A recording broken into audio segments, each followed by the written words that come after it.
Shalom Bapak Ibu Saudara yang dikasih Tuhan. Kembali malam hari ini saya menyampaikan pesan pengembalaan Sokit secara khusus untuk jemaat Gereja Betel Indonesia Sokaraja Kidul.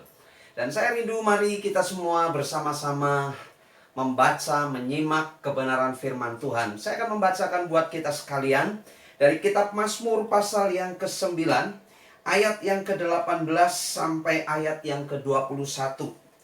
Orang-orang fasik akan kembali ke dunia orang mati. Ya, segala bangsa yang melupakan Allah. Sebab bukan untuk seterusnya orang miskin dilupakan. Bukan untuk selamanya hilang harapan orang sengsara. Bangkitlah Tuhan, janganlah manusia merajalela. Biarlah bangsa-bangsa dihakimi di hadapanmu. Biarlah mereka menjadi takut ya Tuhan, sehingga bangsa-bangsa itu mengakui bahwa mereka manusia saja. Bapak Ibu Saudara yang dikasih Tuhan, kita mau belajar bagaimana perjalanan hidup Raja Daud di tengah-tengah pergumulan yang berkepanjangan, di tengah-tengah pergumulan yang menghantui hidupnya.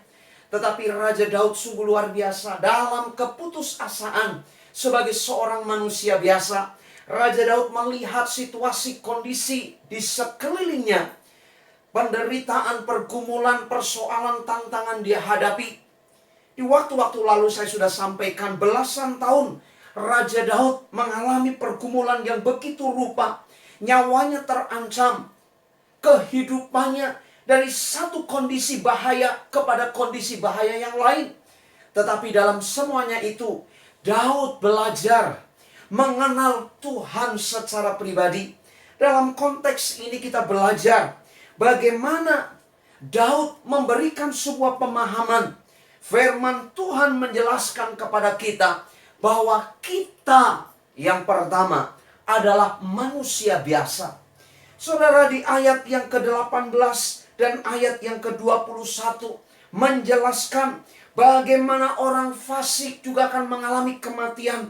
Bagaimana bangsa-bangsa yang menentang Tuhan akan masuk dalam penghakiman. Dan disimpulkan di ayat 21. Biarlah mereka menjadi takut ya Tuhan. Sehingga bangsa-bangsa itu mengakui bahwa mereka manusia biasa. Bahwa mereka manusia saja. Tidak lebih daripada itu. Itu yang pertama. Mari kita belajar bahwa sesungguhnya kita di hadapan Allah adalah ciptaan manusia biasa. Ciptaan Allah, tidak ada sesuatu yang bisa kita banggakan. Kita manusia biasa. Yang kedua Bapak Ibu Saudara, ayat yang ke-13 di pasal yang ke-10 kita melihat di sana. Mengapa orang fasik menista Allah sambil berkata dalam hatinya, engkau tidak menuntut? Ayat yang ke-14, engkau memang melihatnya, sebab engkaulah yang melihat kesusahan dan sakit hati, supaya engkau mengambilnya ke dalam tanganmu sendiri. Kepadamulah orang lemah menyerahkan diri, untuk anak yatim engkau menjadi penolong. Saudara, kita melihat dalam kondisi di pasal yang ke-10 ayat yang pertama sampai ayat yang ke-15.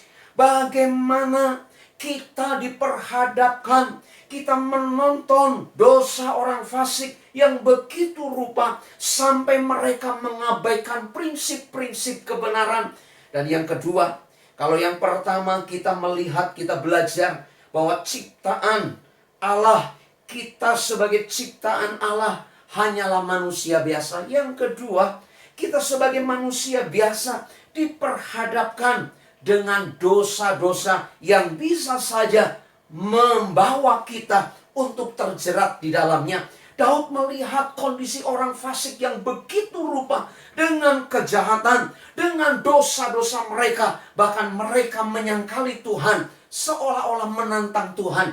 Tuhan tidak melakukan apa-apa dalam hidupku.